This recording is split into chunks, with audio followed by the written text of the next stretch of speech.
Oi, divas, tudo bom? Então, hoje eu vou falar de Idade Média.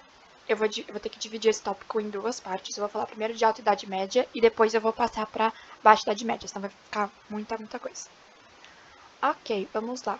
Qual foi o contexto da Idade Média, né? A Idade Média, ela teve início, ela começou com a queda do Império Romano Ocidental. E foi marcado esse começo, né, por uma ausência da ordem e da centralização romana, porque no Império Romano estavam todos os territórios sob uma única lei universal, né, e o poder estava centralizado na figura do imperador. Porém, depois com a queda do Império, essa ordem, essa centralização do poder ficaram ausentes, né? E tudo isso levou ao caos, a guerras, a violência, a fome, medo. Estavam ocorrendo muitas invasões no território e por conta disso começou a ter disputas por terras. Por quê? Você tinha os invasores, né, então os bárbaros, e os antigos proprietários, que no caso seriam os romanos, que tinham propriedades, né? Então houve essas disputas por terras. Essas disputas levaram a uma fragmentação territorial. Como eu falei, né? Então teve essa disputa de homens de armas. Além, né, de ter essas disputas entre os invasores, os bárbaros e os romanos, teve mesmo entre os homens de armas, né? Que depois eles dão origem à nobreza. E esses homens de armas, eles então passaram a controlar novos territórios. E aí houve a formação de um novo vínculo entre os antigos proprietários, né? No caso, os romanos, e os novos proprietários, que seriam os invasores bárbaros. E esses novos proprietários, eles estabeleceram castelos e eles cercaram o território.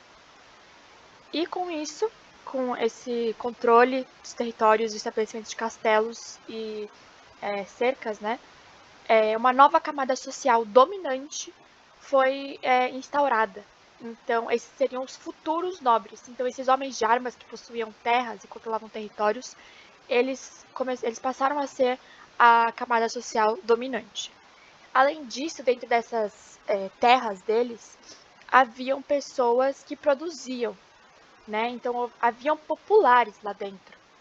E eles tinham a prática do colonato, né? Não sei se vocês lembram o que esse colonato era, mas era basicamente um senhor de terras dava acesso a uma pessoa que não possuía terras em troca de que essa pessoa produzisse nessas terras e ela não poderia deixar. Em troca, a pessoa que estava lá produzindo, né, esses populares, recebiam proteção e acesso a terras do proprietário de terras. Então, era isso. Aí, o caos, os conflitos, a guerra, a fome, o medo, eles resultavam do pecado humano, segundo a Igreja Católica, né? Porque era um ato mundano, então Deus enviou essas pragas, né, pestes, para punir por conta, né, dos pecados humanos, segundo a Igreja, né? E tudo isso compõe o mundo dos homens. Tá? Tudo isso que eu falei compõe o mundo dos homens. Já a cidade de Deus, o que tem nela? Paz, fartura, tranquilidade. E essa cidade de Deus é composta por quem? Pelo clero, pelo futuro clero, né? Por aqueles que fazem parte da Igreja Católica. Então, por bispos, clérigos, sacerdotes, padres, eruditos, tudo isso. E era esse clero, né, essas pessoas da igreja, que controlavam essas cidades no meio do caos. Porque no meio da guerra, eram eles, a igreja, era a igreja que controlava as cidades e oferecia apoio, entre aspas, à população. E a igreja também nessa época falava que a salvação e a redenção era obtida por meio da obediência e da fé. Então isso era um meio de manter a população sob controle, evitar revoltas, conflitos, tudo isso. Por quê? Porque eles falavam que eles só iam ser salvos, né, só iam para o céu se eles tivessem obediência e fé. Então esse era o modo de controle da população. E além disso, segundo a igreja, para edificar e narrar a vontade de Deus, era necessária a construção de edifícios, né? Que no caso seriam as igrejas. E aí o Marcelo deu toda uma aula falando que né, as igrejas elas tinham um formato de cruz, enfim. E também os clérigos e os bispos, eles que detinham o poder naquela época, e eles eram investidos de poder, né? Eles controlavam a igreja e também eles controlavam as cidades. Bom, características da Idade Média. Vínculos estabelecidos por meio do direito de costume. O que é isso? O direito de costume, ele é uma prática, né, uma característica bárbara. Então, veio dos invasores bárbaros, o direito de costume. E ele diferencia de tribo para tribo, né? Ou seja, de povo para povo. Então, cada povo vai ter um direito de costume diferente. Bom, o direito de costume, né, seria uma série de direitos daquele povo baseado nos costumes que esse povo tem, né? Além disso, as leis eram locais. Como eu tinha falado, cada povo tinha uma lei própria. E esses direitos, eles eram escritos em latim. Já as leis, elas eram faladas em língua germânica, ou seja, elas eram de forma oral e populares. Depois, elas foram escritas em latim pela igreja, né, pelo clero e pelos eruditos. A igreja, né, eu acho que todo mundo sabe, era a maior instituição de poder naquela época da Idade Média. E, enfim, a igreja tinha, né, houve essa ampliação do poder dos clérigos, né, então os clérigos que controlavam, como eu já tinha falado, controlavam a igreja, né, e as cidades. Além disso, houve a conversão do novo grupo social dominante, então aquelas pessoas que estavam controlando as terras, né, elas se converteram ao cristianismo. Além disso, houve uma relação entre os clérigos e os novos senhores de terra. Eu já vou explicar isso. Além disso, a igreja promoveu, né, o combate ao paganismo e o controle da educação. Então, a educação que se tinha naquela época era uma educação católica. E também a igreja explicava a realidade, né? Explicava o caos, guerras, escassez, que isso era a vontade de Deus na Terra e era basicamente punição pelos pecados humanos. Além disso, havia a transmissão de segurança e conforto no meio do caos. Eu acho que eu falei sobre isso, né? Então, basicamente, a igreja oferecia apoio aos populares nessa época de guerras, invasões, conflitos. E também, uma grande característica era o teocentrismo, né? Então, era um mundo explicado a partir da vontade de Deus. E naquela época, você tinha uma distinção entre dois poderes. Havia o poder espiritual e o poder temporal. O poder espiritual era composto, né, pela igreja, então, no caso, eruditos e clérigos, e o poder temporal era composto por homens de armas. O poder espiritual ele também pode ser chamado de poder atemporal. Enfim, e o poder temporal, né, ele era composto por homens de armas. E ele oferecia proteção para o poder espiritual, para a igreja, né, e o poder atemporal oferecia legitimação e aceitação do poder temporal. Então, havia essa troca, essa é a relação entre os clérigos e os novos senhores de terra, né? Enquanto os senhores de terra ofereciam proteção, a igreja, os eruditos e os clérigos ofereciam legitimação desse poder desses homens de armas. E tudo isso se caracterizou por mecanismos de controle da população e de cidades, né, por parte da igreja. Não sei se deu para entender muito bem, mas se vocês tiverem alguma dúvida, vocês me mandam mensagem, que aí eu respondo. Estrutura social.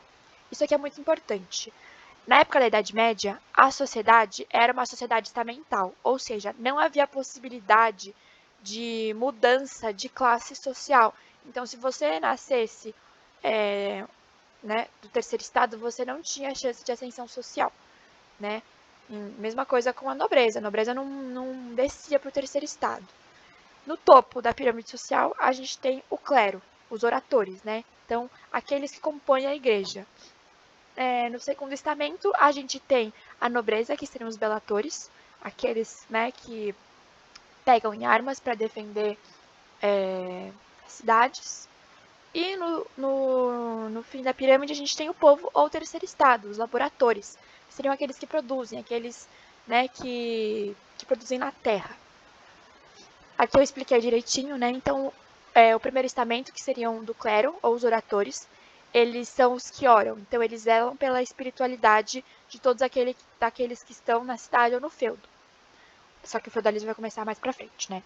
Eles são os homens de conhecimento, e eles falam latim. E o clero era composto por clérigos, bispos, eruditos, padres, tudo isso. Já no segundo estamento, a gente tem a nobreza. Eita, tá errado ali que eu coloquei. Enfim, a nobreza, que seriam os belatores, né?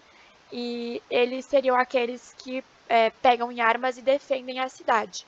Eles zelam pela integridade física de todo mundo que está dentro da cidade, e eles são homens de armas, e além disso, eles detêm terras. Aí o terceiro estamento seria o povo ou terceiro estado, eles seriam os laboratórios, são aqueles que trabalham, aqueles que produzem na terra, né? Os populares. Elementos medievais, vamos lá. Isso aqui que eu acho importante, o Marcelo deu isso, e é basicamente uma colinha para você decorar, né, o que havia na Idade Média, né? Então, o colonato, que eu expliquei antes, a Igreja Católica, que era a maior instituição de poder da Idade Média, o teocentrismo católico, né? Então, a vontade divina que se faz presente na Terra, a sociedade estamental, e é isso. Então, é isso que você tem que lembrar quando você está falando de Idade Média. Bom, feudalismo. Agora sim o feudalismo começa. Como que, né, o feudalismo ele tem início? O bárbaro Clodoveu, ele se converte ao cristianismo para controlar territórios. Né? Então ele faz essa aliança com a igreja e ele passa a controlar territórios. E depois disso ele se torna Clovis. Ele foi o rei Clovis, né? Ele foi o primeiro rei francês. Então ele estabelece uma aliança, como eu tinha falado, né? Entre ele e a igreja. Por quê? A igreja oferecia legitimação e aceitação da autoridade do Clovis, e em troca disso, o Clovis oferecia proteção para a igreja católica, né? Então aí, a partir daí, começou a ter, foi muito marcado, né, por essa aliança entre a igreja e os homens de armas, então entre os homens de armas e os eruditos e os clérigos. E como eu tinha falado, né, o Clovis ele foi o primeiro rei francês. Ali era para ser um símbolo de igual, mas ok. Ele foi o rei que fundou a dinastia Merovingia. Ok. Como eu falei, né, o Clovis ele foi o primeiro rei franco, primeiro rei francês, e ele que fundou o reino dos francos, né? Ou seja, o Império Carolíngio depois. Os descendentes do Clovis ficaram conhecidos como reis indolentes. Por quê? Eles eram literalmente indolentes, eles não faziam nada, eles não faziam muita coisa. E os reis indolentes, eles tinham basicamente funcionários que chamavam majordomos, os mordomos, né? E esses mordomos que auxiliavam lá o rei, né? Não sei, naquela época, esses reis indolentes. Mas eles que eram basicamente auxiliares do rei, só que na época dos reis indolentes estava meio complicado, né? Então, diante disso, dessa situação, os mordomos, né, os mordomos do passo indo para palácio, os mordomos, eles pegam o poder dos reis indolentes e eles se coroam reis, eles se tornam os reis. E com isso, depois disso, a dinastia carolíngia é fundada. Então aqui eu coloquei alguns, né, que o Marcelo tinha colocado nos slides dele, eu coloquei alguns dos mordomos do passo, né, que depois viraram reis. Então o primeiro foi o Pepino Heristal, que ele conquistou a hereditariedade e a condição vitalícia do cargo, ou seja, ele impôs a questão de que ser rei era vitalício, né, que você só parava de ser rei quando você morria, e que era um cargo hereditário. Aí o descendente dele, o Carlos Martel, ele parou o avanço dos árabes islâmicos em Poitiers. Isso foi um conflito grande, né? Então ele parou esse avanço dos árabes islâmicos. E depois o Pepino Breve, ele concedeu terras à Igreja Católica, né? E essas terras ficaram conhecidas como Patrimônio de São Pedro. Ele concedeu essas terras em troca de legitimidade do Papa. Então, o Papa reconheceu, né, o Pepino como rei, né, reconheceu a autoridade do Pepino Breve como rei em troca dessas terras, né. Bom, aí no ano 800, quem estava no poder era o Carlos Magno, né, então havia o Império de Carlos Magno. O Papa coroou o Carlos Magno como imperador romano. Por quê? Porque isso foi uma tentativa de unificar o território e unificar o poder como no Império Romano, né? Então, a igreja queria atribuir um caráter universal para o governo do Carlos Magno. Então, queria que todos que estivessem no Império Carolíngio, né, estivessem sobre uma única lei universal e estivessem sobre uma única igreja, que seria a católica, que foi o que ocorreu também no Império Romano. Então, queria fazer essa unificação do poder. Além disso, Carlos Magno ele conquistou territórios e ele estendeu o império. Ele também determinou que haveriam patrulhas na marca dos territórios da igreja, ou seja, na fronteira dos territórios da igreja, né, do patrimônio de São Pedro, haveria patrulhas para proteção da igreja mesmo e do Papa. Então isso aí caracterizou mais ainda a aliança, né, entre o rei e a igreja. E ele também lançou as bases do feudalismo, já vou explicar o porquê. Ele também estabeleceu uma lei universal em capitulares, ou seja, ele estabeleceu uma lei em capitulares, que eram livros. Ele também institucionalizou o comitatus, que no caso, né, do governo dele foi a concessão de um documento de terras em troca de aceitação da autoridade dele. Então ele concedia terras, ele concedia a legitimação dessas terras, né, no caso, para um vassalo, em troca de aceitação da autoridade dele. E ele começou a conceder títulos de nobreza. Isso é importante. Vou explicar mais pra frente também. Ele também instituiu os missi dominici, que foram... escrevi errado de novo. Perdão, gente. Mas enfim, os missi dominici, eles eram duplas que fiscalizavam a lei. Então era sempre um belator, né, ou seja, um soldado, um homem de armas, e um padre que rodavam o território, né, fiscalizando o cumprimento da lei. Aí, o que ele estabeleceu? O Carlos Magno estabeleceu a divisão administrativa de seu território. Ou seja, ele dividiu seu território em marcas, condados, ducados.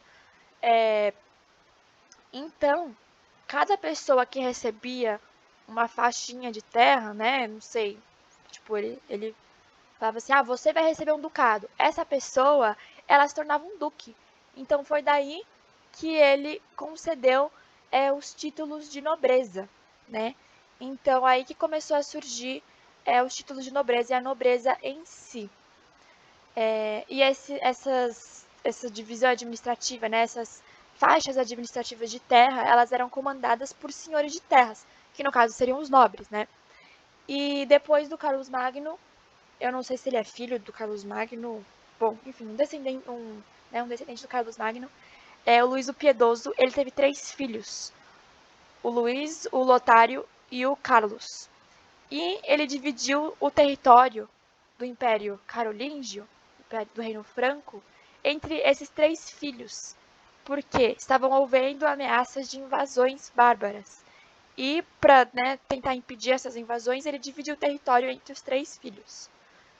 E aí foi que dá origem a esse Tratado de Verdun, né? O Tratado de Verdun foi realmente essa divisão do Império em 3 partes. Então, o primeiro filho chamava Carlos o Calvo, o reino dele foi conhecido como a Francônia, que deu origem ao reino franco ocidental. Já o segundo reino era o reino do Lotário, né, que ficou conhecido como Lotaringia, e o terceiro era o reino do Luís, o Germânico, que ficou conhecido como Germânia. Ai, gente, tá cheio de erro aí, desculpa, depois eu arrumo. Mas o reino dele foi conhecido como Reino Franco-Oriental.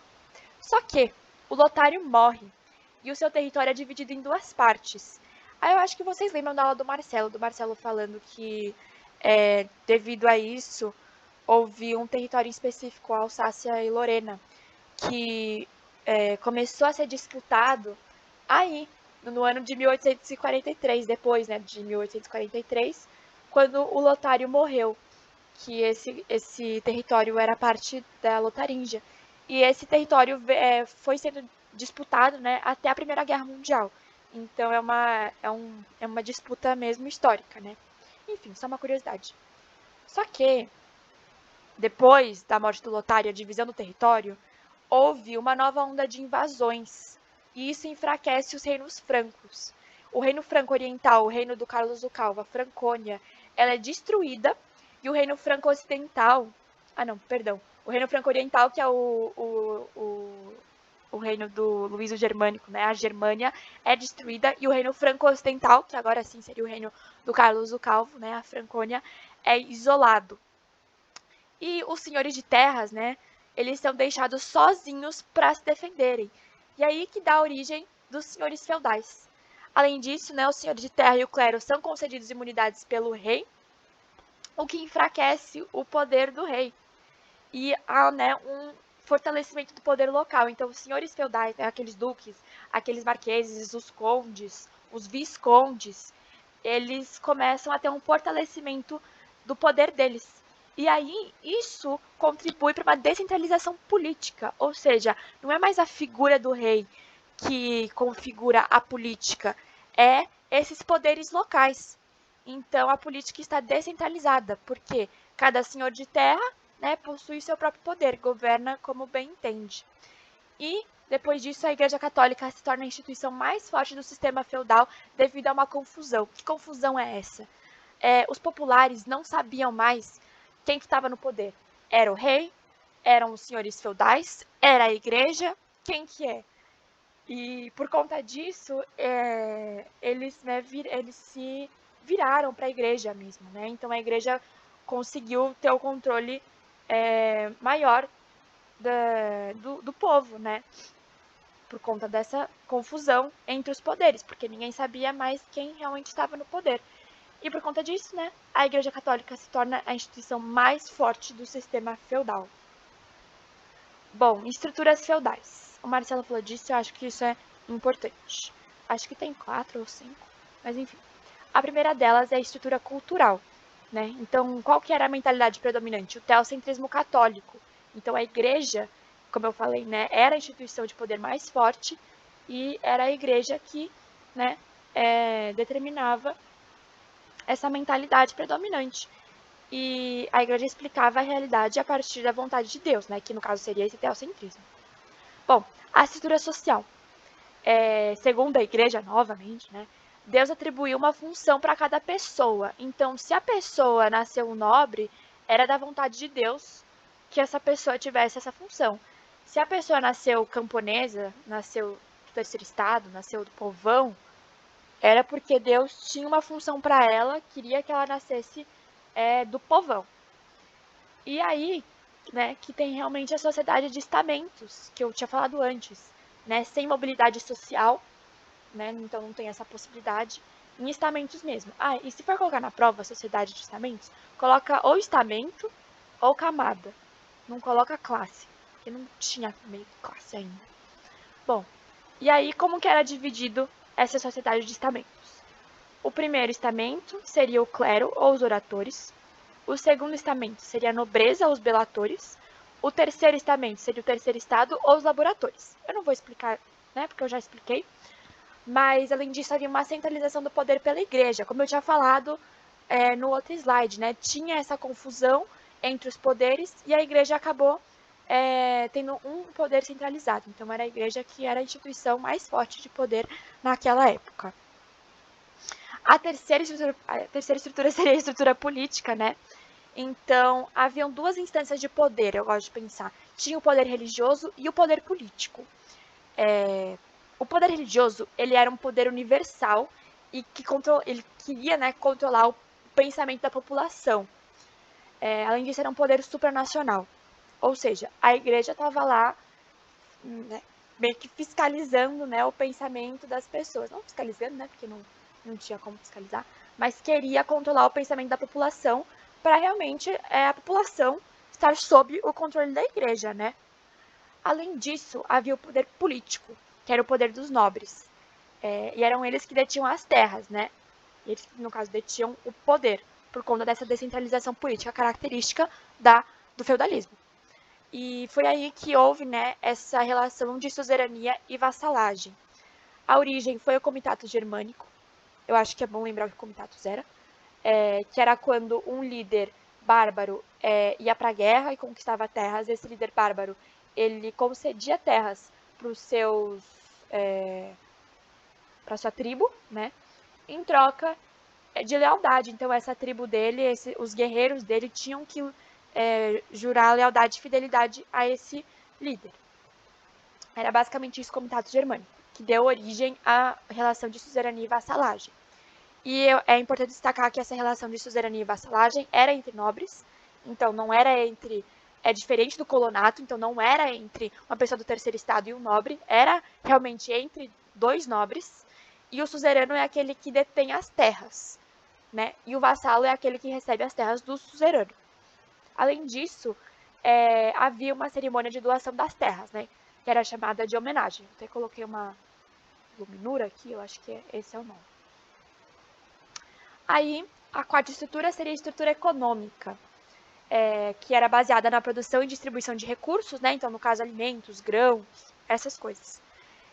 Além disso, havia os feudos, né, que eram terras que estavam na posse dos senhores feudais. E os feudos, eles eram divididos em 3 áreas: o manso servil, o manso comunal e o manso senhorial. O manso servil, ele era destinado para a produção dos servos. O manso comunal era destinado à produção de todos poderiam produzir nesse manso comunal. E o manso senhorial, ele era destinado para a produção de recursos pro, no caso, o senhor feudal, né? E eu não acho isso muito importante, mas eu vou falar, porque os servos, eles tinham uma distribuição de trabalho também. Então, eles tinham que trabalhar X horas no manso senhorial e eles tinham que trabalhar X horas no manso servil para produzirem para eles mesmos, né? E aí, acho que tipo 10% ou mais, 10% ou mais de 10%. Eu não lembro se ficava com eles ou eles davam para os senhores feudais. Mas a maior parte da produção dos servos era enviada para o senhor feudal, né? E também tinha as relações de servidão, né? Então, os servos tinham a obrigação de produzirem e não deixarem a terra. Isso é o negócio do colonato. E os senhores de terra, eles concediam acesso às suas terras e eles garantiam proteção para esses servos. Basicamente isso. Ai, gente, acabou. Que a LG é baixa Idade Média. Ai, vai, 26 minutos foi top. Gente, se vocês não entenderam alguma coisa, me mandem mensagem. Eu acho que esse assunto é meio confuso, mas eu tentei ajudar da melhor maneira possível. Mas se vocês não entenderam nada, vocês me mandem mensagem, porque daí eu ajudo vocês, tá bom? Gente, amassei muito na prova, viu? Beijinhos.